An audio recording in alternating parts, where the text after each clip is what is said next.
Video, I'm going to give you an answer of our question, and the question is, which beverage did beer often replace in medieval Europe? Well, now I'll give you the answer for the question, and the correct answer for the question is water. So that is the answer for the question, water. That's the answer.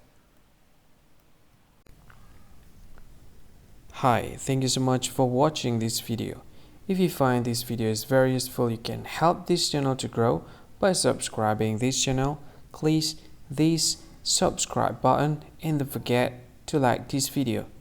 And if you find this video is not really good, or you don't really like this video, or you kind of feel that it's a little bit offensive or something like that, you can click this one, dislike button. You can do that anyway.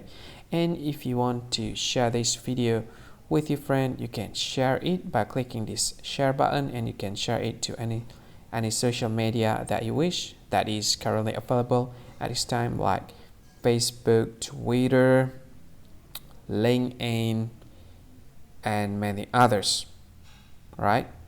And if you want to add this video to your playlist, you can click this one. You can watch this video later, and you can find more options by clicking these three dots.